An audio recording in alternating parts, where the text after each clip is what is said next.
Okay, so it's like literally like 8 a.m. and I woke up 2 hours earlier than I normally do.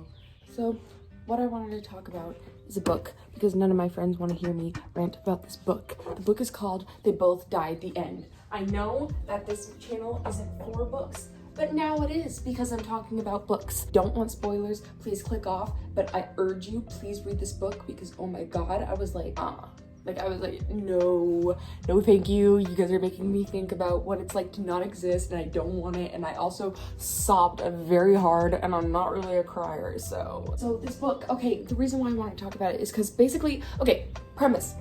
It's following two main characters, right? Obviously it's called They Both Die in the End. And it's set in this world in which there's like this company that randomly springs up that no one knows where it came from, and basically the company tells you when you're gonna die, it's like 24 hours before you're gonna die that you're gonna die, and then gives you a chance to say goodbye or do the things that you want to do before you die, right? And at the beginning of the book, both of these characters get the call. Their whole society is structured around this death cast. I mean, it's not the whole society, but there's obviously like businesses dedicated to it and like giving you like what you want in the last moment, including an app called The Last Friend, which is like the matching app for friends, right? It like lets you meet either other deckers, is what they call people who are gonna die in 24 hours, or they let you meet other normal people, just so that you have someone to talk to in your last days. These two meet, yada yada yada, they die. But the way they die, bro, I don't want to spoil it, but I want to talk about it so bad. So this whole time they're saying goodbye to their friends and their family, and they're trying to make up for past mistakes. And then there's a moment, and I'm like, are they? And I was like, no, it can't be. And then we move forward, and we're talking a little bit, and then one of the characters acknowledges it, and he's like, I'm not gonna say it for you. And I'm like, are they? I was like, are right? And then it moves on, and then they're in the club, you know, they're like, woo, and then I'm like, they are. And then it becomes a romance at the end, like near the end, it becomes a romance. And I'm like, no, you're not gonna make me like fall in love with these characters and then have them die after they found out that they've loved each other. Again, it's only one day, but like if Disney can do it, also they can. And also it's like the adrenaline and the amount of things that they share, and you get to see that their growth. Like it doesn't feel like a day, it feels like a month, basically. Anyway, so thing that weirdly got me actually more than like both of the main characters' deaths is Mateo has this confrontation with his best friend. His best friend is a single mother. She's really young, she's Mateo's age. They just got out of high school, right? And she's a single mother to this daughter named Penny. And Mateo says goodbye to them, but like doesn't say goodbye to them, you know what I mean? Like he says a personal goodbye, but he doesn't tell her that he's about to die. But she figures it out. She's like, Mateo's acting weird. I think I know what's happening, right? So when they finally see each other again, he has the courage to just straight up tell her, and she's like, I don't know why you wouldn't tell me. And then she has this thing where she's like, you were supposed to be forever. Like, you don't deserve to die. You were supposed to like be Penny's uncle, and you were supposed to drive away like the you were supposed to play bad cop to like the people she brought home. And she was like telling him like what he would be missing if he wasn't there. I'm gonna cry.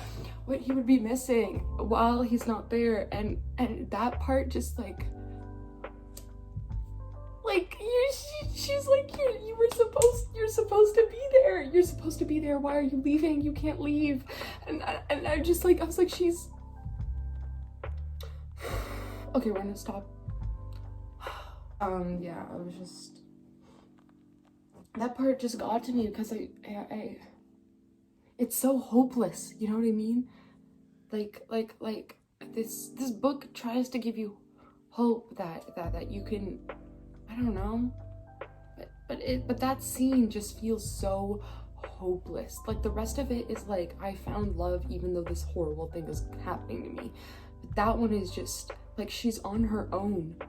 Like Mateo's one of the only people in her life who cares for her, and after he's gone, she's She doesn't hang out with anyone. She doesn't talk to people. She's on her own, and she expected this person who's been with her throughout all of her hardships to be there for her forever, and he's gone. He's going. Even just talking about it is making me cry. Like, you should have seen the way I was like bawling when I was reading it.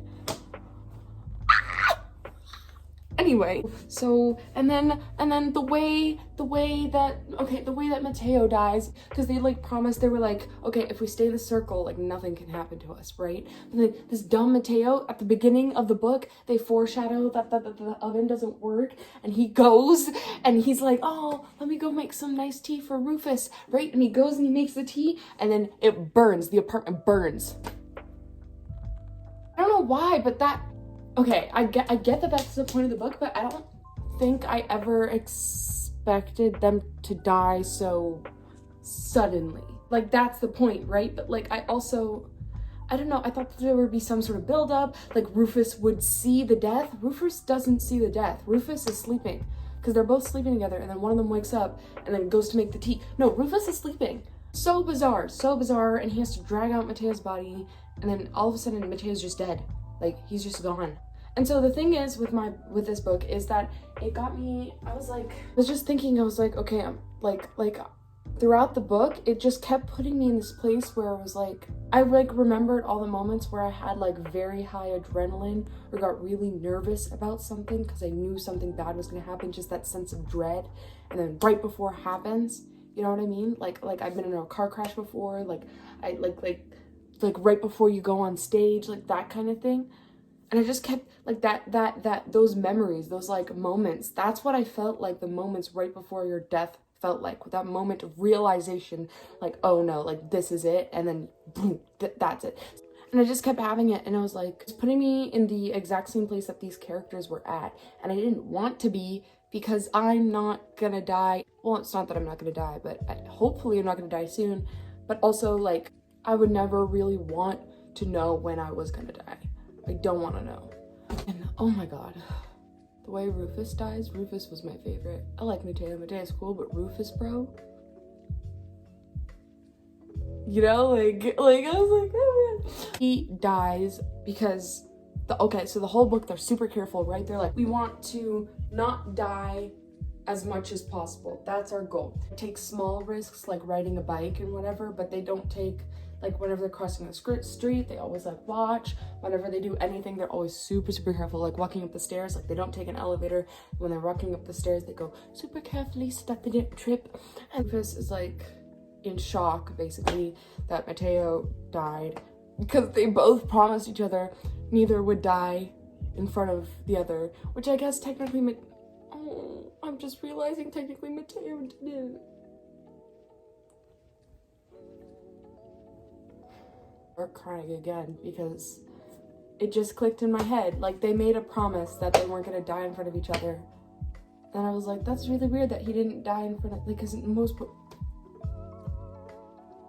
basically he puts in his earbuds and he's taking pictures throughout the whole day, and he clicks this video that he took of Mateo, and he's watching it, and he crosses the street, and that's how the book ends. And I'm just like, right, this book messed me up. I really want people to read it. Oh my god, if you want me to get into We Were Liars, bro, that book messed me up. Anyway, bye.